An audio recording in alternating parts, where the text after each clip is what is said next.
My name is Claire. I'm 32 years old. 3 weeks ago, I was setting the dinner table when my mother called me from across the state.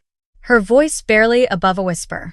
"Claire," she said, "your husband is standing on my front porch right now. He looks terrible. He's asking me not to call you." I almost dropped the plates because my husband was sitting 4 feet away from me, pouring himself a glass of water in our kitchen. Before I tell you what I found out, please subscribe to Heartstring Stories and let me know in the comments what country you're watching from. Now let me take you back to where this all began. 3 weeks ago, my life looked exactly the way I had always wanted it to. My husband Marcus and I had been married for 4 years. We lived in a 2-bedroom house in Raleigh, North Carolina, the kind of neighborhood with old oak trees that drop leaves all October and neighbors who still wave from their driveways. Marcus worked in commercial real estate. I managed the administrative side of my family's property portfolio, a job I had taken over from my father 2 years earlier when his health started declining. It wasn't glamorous work, but it was meaningful, and it kept me close to something my family had spent 3 generations building.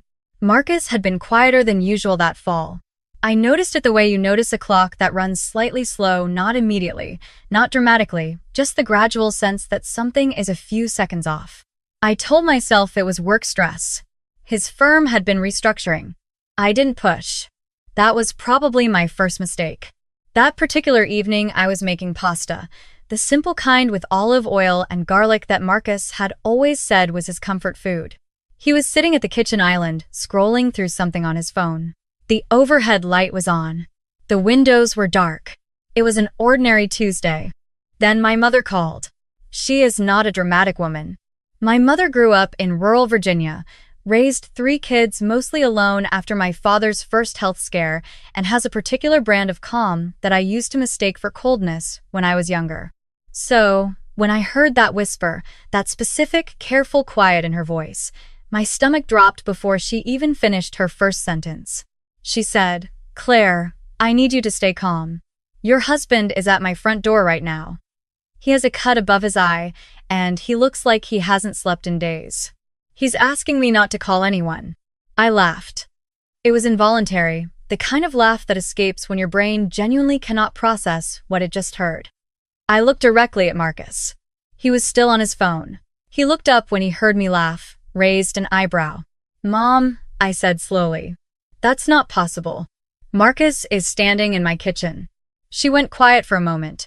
Then she said, "Claire, I have known this man for 4 years. I've spent every Thanksgiving with him. I know what he looks like. Please just come." Marcus had heard his name. He set his phone down. I put my mother on speaker, without really deciding to. She repeated herself, her voice still careful, still low.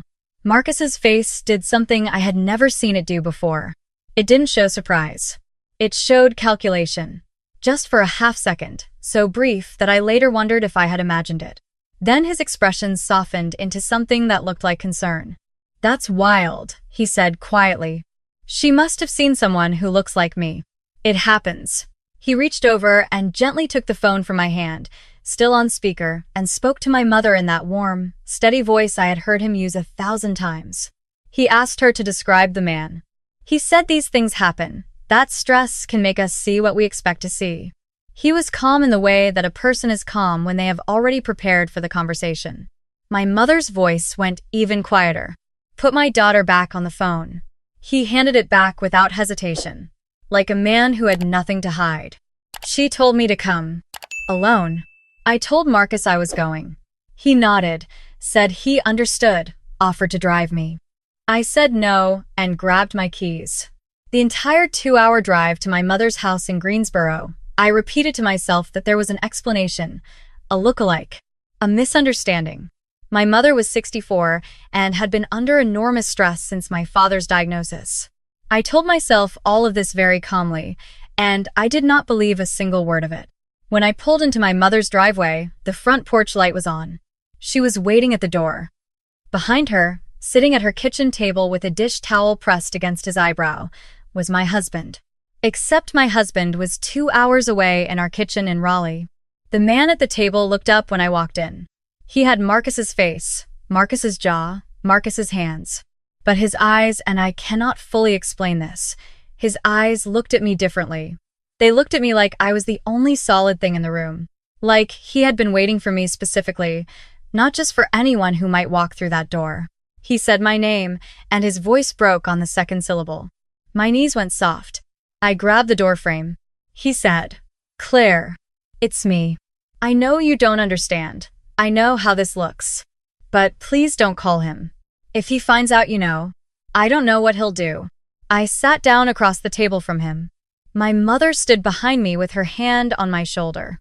The man who looked like my husband reached across the table very slowly, the way you'd move around a frightened animal, and turned his left wrist over. There was a scar there, a thin pale line running diagonally below his thumb. A scar Marcus got at 17 when he fell off a dirt bike. A scar I had kissed 100 times. A scar that, I realized with a slow, sickening weight, I had not seen on the wrist of the man in my kitchen in weeks. I started shaking.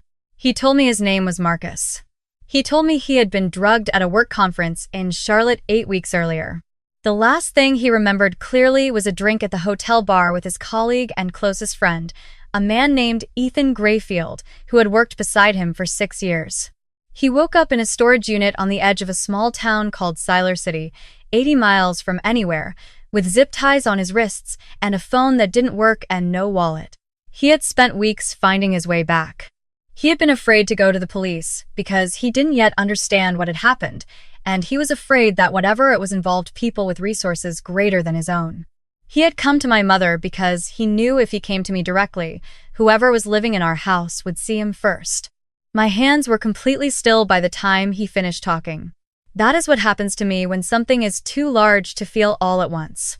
My body went quiet while my brain started moving very fast. I drove back to Raleigh that night.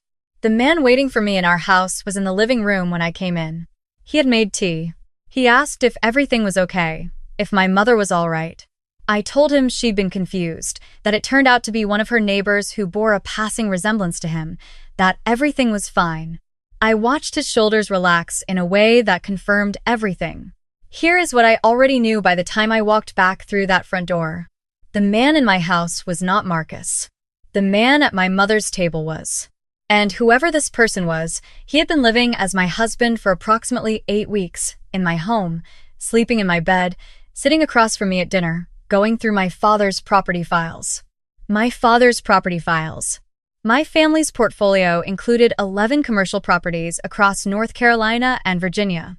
Following my father's illness, I had been granted power of attorney. Marcus, the real Marcus, had always been beside me for those conversations, had always been listed as secondary contact.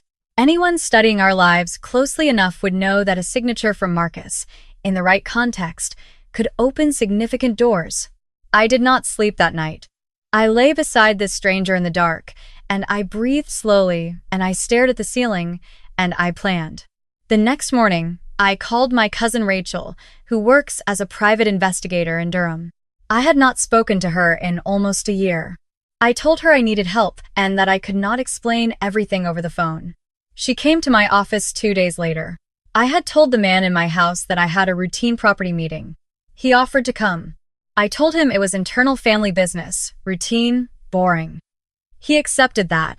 He kissed my cheek when I left, and his lips were cold in a way I had never noticed before, or perhaps in a way I had told myself not to notice. Rachel was the one who found Ethan Grayfield. She pulled public records first, then social media, then ran a background check that surfaced something that should have been easy to find if anyone had been looking. Ethan Grayfield had, 14 months earlier, undergone a series of cosmetic procedures at a private clinic in Scottsdale, Arizona. The clinic specialized in what their website called advanced facial restructuring. Rachel had a contact inside the clinic's former billing department. It took her 4 days to get the records. When she showed me the photographs, I had to set them on the table and walk away for a moment. Before and after images spanning 11 months. Ethan Grayfield, who I had met perhaps a dozen times at work events, who had sat at my Thanksgiving table 2 years running and complimented my mother's sweet potato pie. In the before images, he was himself, broader jaw, different nose, close-set eyes. In the final after image, he was my husband. He was Marcus. I sat in Rachel's car in a parking garage in Durham, and I cried for a long time, not from fear, though I was afraid. I cried because I thought about the real Marcus zip-tied in a storage unit. I cried because I thought about every moment over the past 8 weeks when I had believed I was loved and had actually been observed. I cried because I felt, irrationally but completely, like a fool. Then I stopped crying, and I called my mother. She and the real Marcus were staying with her sister in Winston-Salem by then. He had a doctor's C to his eye. He was eating. He was safe. When I heard his actual voice on the phone, the particular way he says my name with the emphasis half a beat earlier than most people would, I had to press my fist against my mouth to keep from making a sound he might hear. I told him I needed more time. I told him I had a plan. I told him to trust me and stay hidden. Over the following 10 days, Rachel and I built the case file. Ethan had been meticulous but not invisible. There were financial threads once you knew where to look. He had withdrawn significant personal funds in the 8 months before the conference. He had made 2 trips to Scottsdale that he had logged as client visits to a firm that, when Rachel called them, had no record of any meeting with him. He had done research detailed. Obsessive research on my family's property holdings. Rachel found a folder in a cloud backup account registered under a slight misspelling of his name. Inside were property deeds, valuation records, notes on my father's medical timeline, and photographs. Dozens of photographs. Of me. Of Marcus. Of our house. Our car. Our routines. He had been watching us for almost 2 years. Rachel found one more thing. A message thread between Ethan and a man whose number traced back to a burner.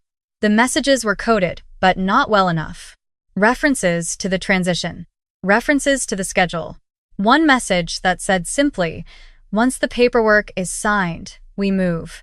Sent 4 days before a property refinancing meeting that Marcus the fake Marcus had recently proposed we schedule.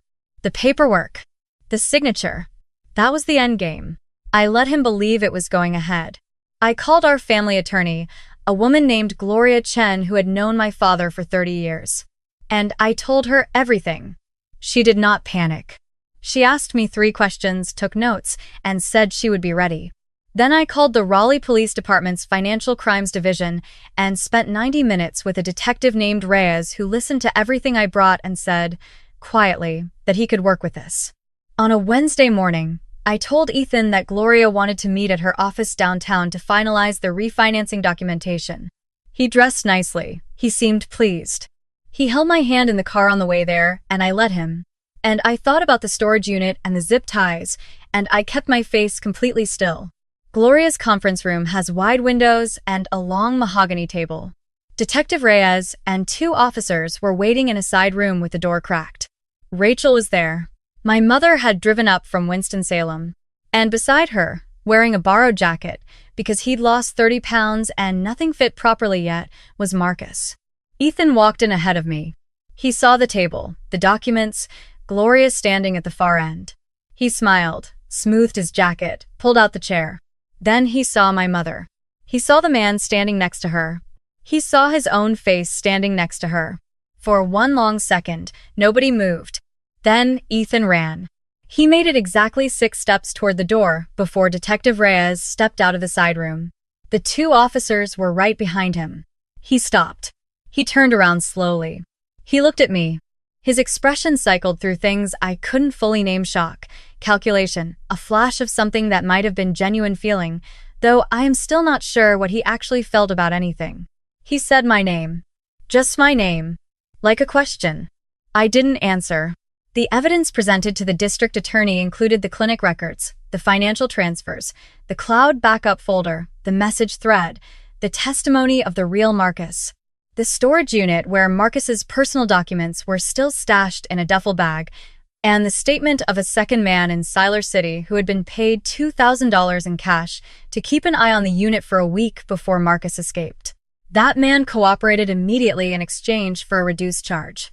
Ethan's lawyer argued confusion, argued misidentification, argued an elaborate coincidence that even he did not seem to believe in while he said it. The jury deliberated for 11 hours. The charges included kidnapping, criminal impersonation, fraud, conspiracy to commit fraud, and unlawful imprisonment. The judge sentenced Ethan Grayfield to 22 years. I was in the courtroom when the verdict was read. Marcus was sitting beside me, the real Marcus, his hand over mine on the armrest. His wrist was turned up slightly, and I could see the scar below his thumb, pale and thin and completely ordinary, and the most important thing I had ever looked at in my life. He squeezed my hand once when the foreperson stood up. I squeezed back.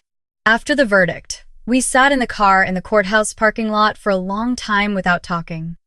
The heat was off, and it got cold slowly, and neither of us moved to start the engine.